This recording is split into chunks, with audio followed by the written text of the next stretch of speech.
Various groups around Nigeria have been endorsing one presidential candidate or the other as the 2023 general elections draw nearer, when the pan-Yoruba socio-political organizations, Afenifere, made their public support for former Anambra State Governor Peter Obi. It came as a surprise to many. However, the group stood by its decision and reiterated their support for the presidential candidate of the Labour Party in the forthcoming 2023 elections. The group was reacting to a statement credited to Ondo State Governor Mr. Rotimi Akeredolu that Afenifere doesn't speak for the Yoruba people on the endorsement of Obi in the quote. This is concerned in a statement issued by the Secretary General of Afenifere, Chief Sola Ebiseni, on Monday. The association in the statement said its decision to support Peter Obi for presidency was a corporate decision of members of the group and a decision of some socio-cultural organizations in the country. So joining us on the show as we discuss the group's endorsement of Peter Obi is Chief Sola Ebiseni, Secretary General of Afenifere. Welcome to the morning show. Good. I got it, Ebiseni? Ebiseni, yes. Ebiseni, okay. That's right. Good. Let's go straight to it. Yes.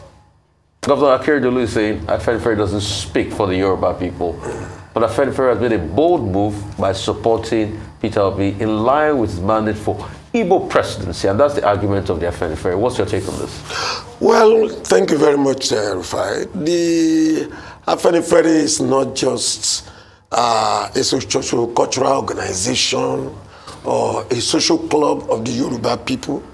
It's a social political organization, and its history is rooted in the Awolowo school of thought, and it centers on the issue of how best to govern Nigeria as a country of entrenched ethnic nationalities. In recent times, Afenifere have been talking so much about restructuring until so many people are coming to terms with the reality that Nigerian polity needs to be restructured. If I take you back a little bit in history, before Nigeria's independence, so many groups, so many organizations have their own different views about how Nigeria should be run. Afenifere came up boldly. He started with Egbe Omoduduwa and later snowballed into Action Group led by Obafemi Awolowo. In 1947, Awolowo already wrote a book, Path to Nigerian Freedom, and enunciated the principles of federalism as the best way to govern a nation of entrenched ethnic nationalities. They are not just entrenched ethnic nationalities, they are nations on their own which were amalgamated or clubbed together by the British. Then how do we go on? So when it is difficult for people to take decisions, Afenifere has always taken very hard decisions. We took it in 1951, thereabout, when Action Group, which is the English name for Afenifere, insisted that Nigeria could better be governed as a federal state. At the end of the day, everybody came to terms with it. At another point in our history, when Afenifere felt injustice was being done, and after the 1993 presidential election won by Abiola, Afenifere created NADECO and brought other Nigerians. The Nigerian state was brought almost to its knees to understand the fact that this country can only be ruled in justice. And so the Nigerian states today have been divided and zoned into a six-state structure and fairly representative of the different ethnic nationalities in Nigeria. The first decision Afenifere took, which is restructuring. What is restructuring? Restructuring is a means to an end. And what is the end? That we have a country where every group will have a sense of belonging. And in doing so, even the political parties themselves, from 1999 till now, have brought about this zoning structure where the North has it, it goes to the South. Yes. So, Mr. Ebiseni. Yes. You were. Yes. So at a point, the Awolowo school of thought, the opinions of the group, has snowballed into becoming the opinion of the Yoruba people. We do not go out to say, this is the position, this should be the view of Yoruba people. We're saying that our group is a group that believes in justice and that believes in equity. And I will take it from here. Governor Akredolu, incidentally, is my governor. I'm from Ondo State. And we have I personally have a lot of respect for him. The way he has led the Southern Governors Forum and his very vocal views on national issues that has to do with true federalism. For instance, from the point of view of when the debate was going on open grazing, when the debate was going on state police and all of that, he was able to stamp his feet, notwithstanding the fact that he is elected on the same platform with the federal government. We have a lot of respect for him, and we took it from there. What Afenifere is doing is not different from what the political parties themselves have enunciated. It is a political party that says the presidency of Nigeria should rotate between the south and the north. He came from Obasanjo to Yaradua, from Yaradua to Jonathan, from Jonathan back to Buhari.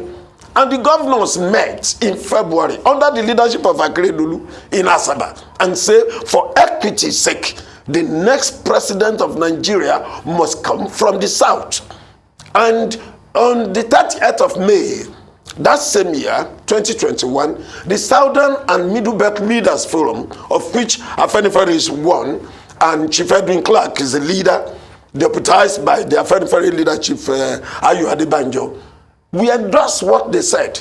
We even went further to advise people of the South, politicians from the South, not to accept the position of vice president or the national chairman of any political party that will seek to undermine the decision that the next president of Nigeria should come from the South. And we went on like that. It took Afenifere more than a year of rigorous debates. And if I want to mention, the first time it happened in our meeting was 29th of July 2021, when one of the very respected Nigerian of Yoruba extraction, Senator,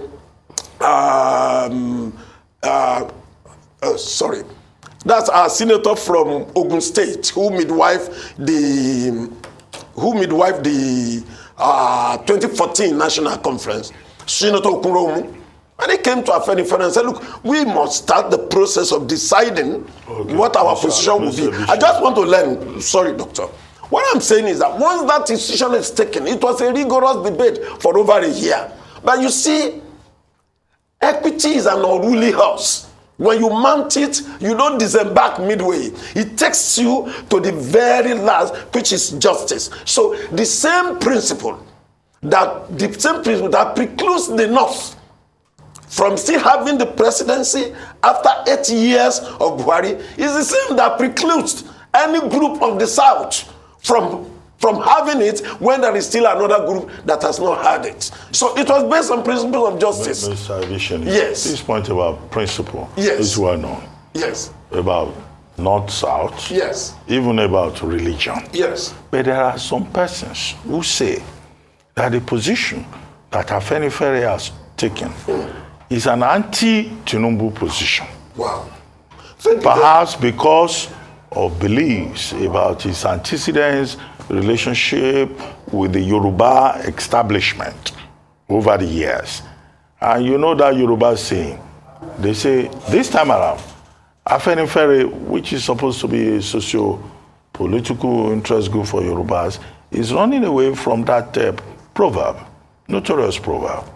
That even if your child's waist is misshapen, you don't carry beads and put on another person's child's waist. Right. Okay? Yeah. I don't want to speak Yoruba, so that I don't miss it. But you get the message. I got it. But this time around, Afenifere is openly saying we will support another person's child. Yes. Well, can you comment on that? All right. To start first from your proverb, you look at the waist of your child is befitting of a bead. But the bead you will put on that waist cannot be another person's bead. It has to be your own bead, that which you have. So the Nigerian presidency is not a personal bid of the Yoruba. It is of every Nigerian. So if it is the turn of the Yoruba to have that bid on the waist of their child, Afenifere will fight it. We did it during Adeko. Not just because Abiola was a Yoruba man, but because we thought that was justice. Come to think of it, how will anybody have any misgiving about Asiwaju in the Afenifere?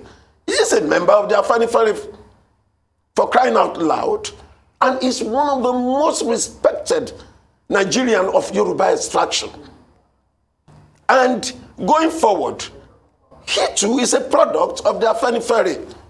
At a time, you look at, you know what happened in Lagos.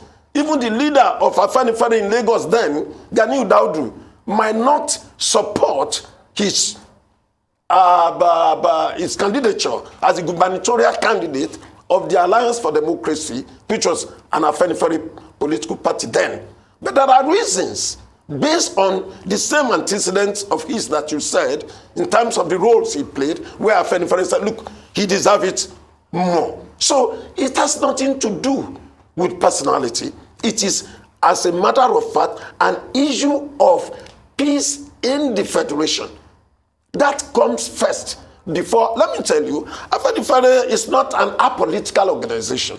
You have the leaders of Afenifere that you refer to are people in their late 80s or in their 90s who are no longer bothered about wanting to be members of political parties here and there. Yet within Afenifere, you find people, Afenifere is constituted by seasoned politicians. And I'm sure you know this, Doctor. Seasoned politicians. Many of them still BOT members of political parties, former governors, former deputy governors, former, in fact, serving people.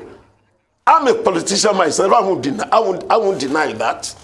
But the Nigerian state, the peace of Nigerian state comes first.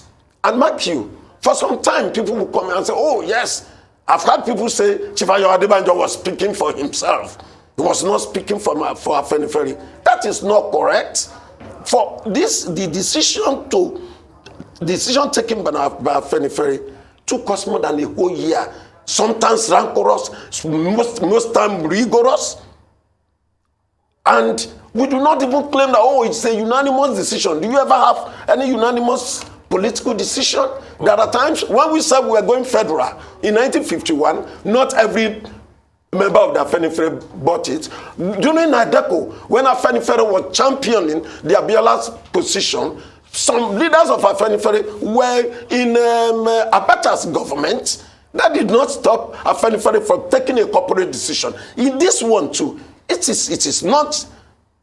might not be a unanimous, but it's a corporate decision taken after a long, over 1 year meeting. There is no animosity of any type. There's none. It was based on principle. And let me tell you this. If you look at the trajectory since 1999, the presidency of Nigeria was almost becoming a matter for one side of the north and one side of the south.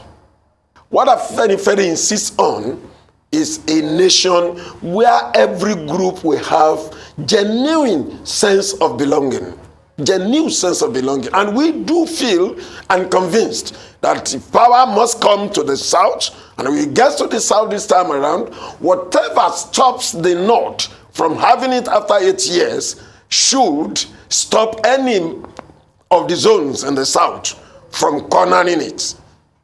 That is exactly what we are saying. Well, on that note, Mr. Sola Ebiseni, we would like to thank you very much You're welcome. for joining us on The Morning Show. Thank you.